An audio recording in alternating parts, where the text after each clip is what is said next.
everybody and welcome to Hann-Made Studio. I'm Cheryl Hann-Woodlock. Today I'm going to be talking about glazing. That's right, we're going to be glazing our 5 pieces that we've made in clay. So we're going to go from this, which is white, to this, which is coloured. Stay tuned and I'm going to show you how.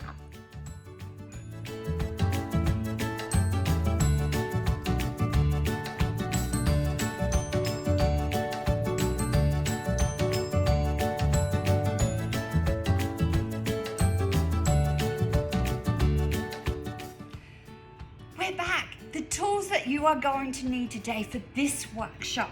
You're going to need a paintbrush, that's just to touch up any of your work.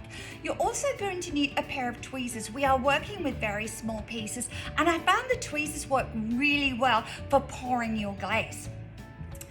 Then we're going to be using a pipette. I like a pipette. You don't have to use one. I found this at my little cheap $2 shop. They come in little packs and I think they're around about 3 for $2.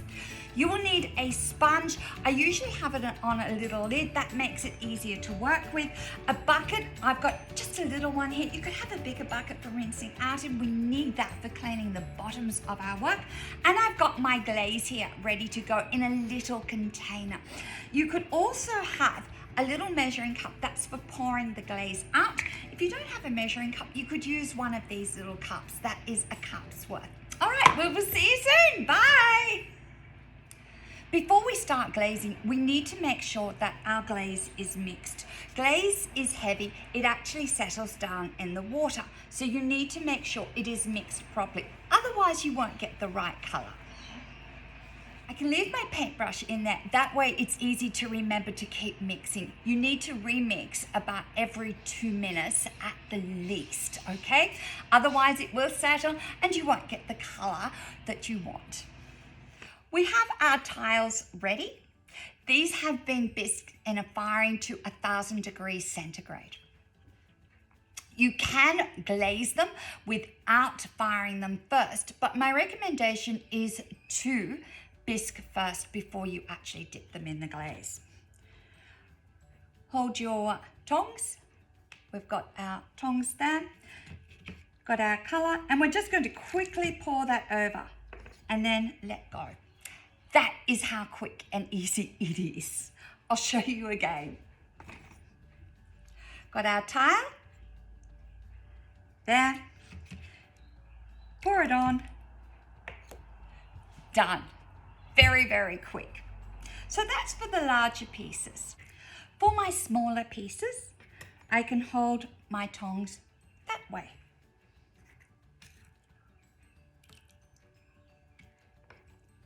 And place it down. With really small pieces, what I found was that the tongs were getting in the way and it was really fiddly. I actually found the pipette works really, really well. Fill it up.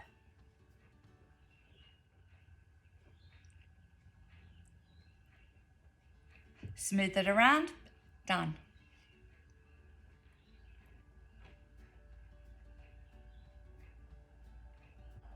This way also means you don't need to clean the bottom of your piece. You can do it with your larger pieces as well. It just takes a little bit more time.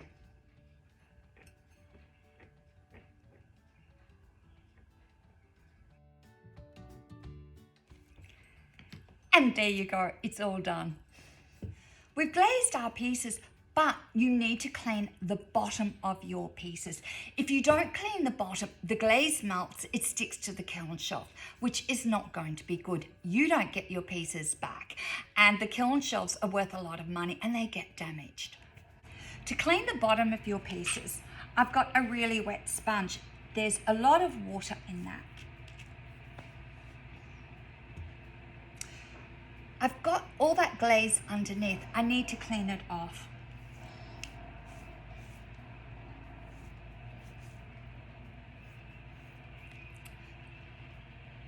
Done. Having a wet sponge on a lid means that the water rises up when you press down and it cleans all up on the sides a little bit. So it's nice and clean. And I've got it done. This has a lot of glaze. I need to clean the bottom. I'm going to turn it over because I've used it before. And I'm going to wipe that bottom. Couple of wipes. And it's clean. Remember to rinse out your sponge because otherwise it's going to get a lot of glaze on it and it will no longer clean the glaze off.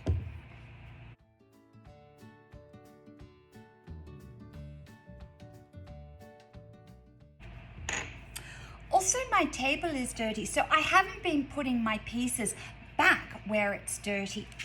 I'm going to wipe my table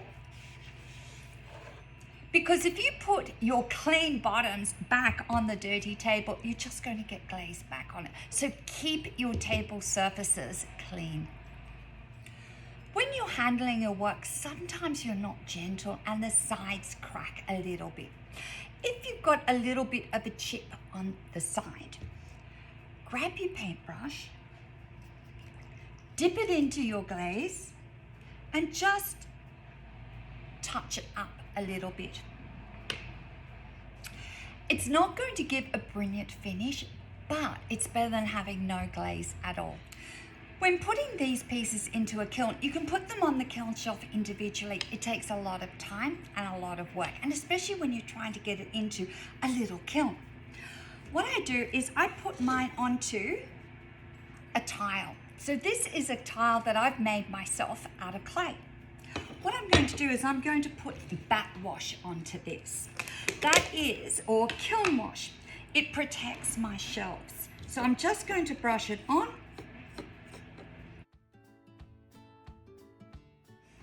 This means that if I have any glaze on the bottom of my pots that are touching the kiln shelf, this bat wash is going to lift off and the pieces will not stick. I'm now ready to put my pieces onto my little shelf.